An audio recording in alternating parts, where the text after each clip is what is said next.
আমাদের আজকের ইন্টিগ্রেশনটি লক্ষ্য করো, একটা খুব সাধারণ ইন্টিগ্রেশন। এখানে প্রথম কাজ করতে হবে এই রুটকে অপসারণ করতে হবে। আর রুটকে অপসারণ করার জন্য আমাদের এক্সের মান যে অপারেটর ধরলে, মানে এক্সের মান সাইন থেটা কস থেটা ধরলে আমাদের রুট অপসারণ করা সম্ভব। কখনোই এক্সের মান sec theta tan theta cot theta এইগুলো ধরা যাবে না, কারণ ধরলে রুটকে অপসারণ করা অসম্ভব হয়ে উঠবে। তো সেই জন্য এক্সের মান আমাদেরকে ধরতে হবে হয় সাইন থেটা নতুবা কস থেটা। এখন এই অঙ্কটা করার আগে আমরা তোমাদেরকে কিছু তথ্য দিচ্ছি। যেমন দেখো, আমরা ভর্তি পরীক্ষায় বুয়েট, ঢাকা ভার্সিটি বা এমসিকিউর ভর্তি পরীক্ষায় এই অঙ্কগুলো যখন আসে তখন আমরা বেশ একটা লম্বা সময় নিয়ে সমাধান করি, যেটা পরীক্ষার জন্য খুবই সমস্যার সৃষ্টি করে। আমরা যদি এই ধারার গণিতগুলো ছোটো ছোটো নিয়ম বা সূত্র বা কৌশল জানি, তাহলে এই অঙ্কগুলো আমরা 3 সেকেন্ডে মাত্র সমাধান করে ফেলতে পারবো। আমি আবারও বলছি, এই অঙ্কগুলো আজকে আমি যে অঙ্কগুলো দেখাচ্ছি, দেখো এই অঙ্কগুলো আমরা 3 সেকেন্ডে সমাধান করব, মাত্র 3 সেকেন্ডে। শুধু একটি তথ্য জানা থাকলে বা সূত্রটা জানা থাকলে এই অঙ্কগুলো আমরা 3 সেকেন্ডে সমাধান করতে পারবো। এরপর আরেকটি ত্রিকোণিত দেখো, এই অঙ্কগুলো কিন্তু আমরা 3 সেকেন্ডে সমাধান করব। দেখো এই অঙ্কটা 3 সেকেন্ড, প্রত্যেকটা এই গ্রুপ মানে সেট 1 সেট 2 একই সূত্র দিয়ে আমরা এই সব অঙ্কগুলো সমাধান করব মাত্র 3 সেকেন্ডে। দেখো এই অঙ্কগুলো আমরা 3 সেকেন্ডে সমাধান করব। আলমের পচা সূত্র, দেখো এখানে লেখা আছে যে আলমের পচা সূত্র দিয়ে সমাধান করা যায় প্রতিটি গণিত মাত্র 3 সেকেন্ডে। এগুলো সব 3 সেকেন্ডে সমাধান করব। শুধু দক্ষ শিক্ষক তোমার প্রয়োজন। আমি আবারও বলছি, দক্ষ শিক্ষক না হলে এই সূত্রগুলো কখনোই পাওয়া সম্ভব না। আবার এই গ্রুপের আরেকটা অঙ্ক দেখো, এখানে কিন্তু কোণের মানগুলো ডিগ্রি এবং লিমিটে দেওয়া আছে, ডিগ্রি এবং মিনিটে দেওয়া আছে, মিনিট।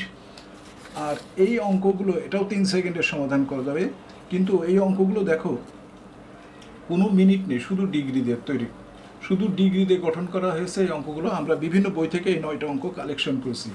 আমরা জানি এই অঙ্কগুলো সমাধান করতে তোমাদের সময় লাগবে মাত্র 3 সেকেন্ড। আমি আবারও বলছি 3 সেকেন্ড। শুধু ভর্তি পরীক্ষায় এবং এমসিকিউর সমাধানে এই সূত্রগুলো ব্যবহার করতে হবে।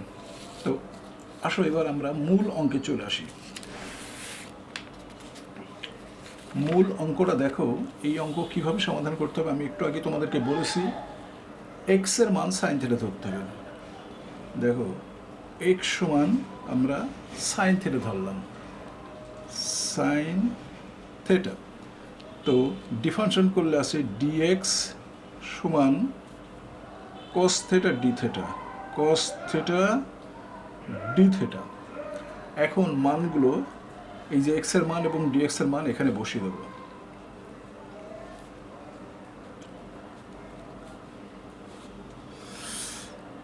Sine square theta 3 sine theta plus 1, নিচে 1 মাইনাস সাইন স্কোয়ার থেটা, এখানে কস থেটা ডি থেটা। এরপর কী করছি লক্ষ্য করো, এই যে 1টাকে আগে নিয়ে আসলাম, তারপর 3 সাইন থেটা, এখানে দেখো সাইন স্কোয়ার থেটা আছে, এই সাইন স্কোয়ার থেটাকে স্কোয়ারকে অপারেশন করতে হবে, সেই জন্য আমরা এইভাবে সাজিয়ে নিচ্ছি।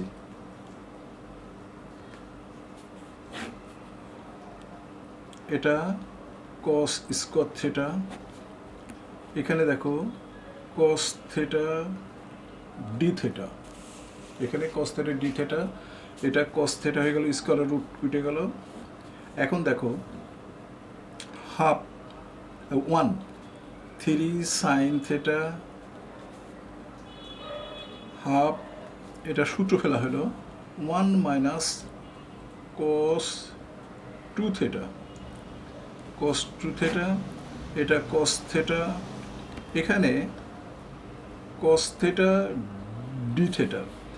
তারপর দেখো এই কস থেটা কেটে গেল, এই কস থেটা কাটার পরে যেটা থাকছে এই 1 আর এই হাফ যোগ করলাম, তাহলে 3/2 3 সাইন থেটা, এখানে হাফ কস 2 থেটা,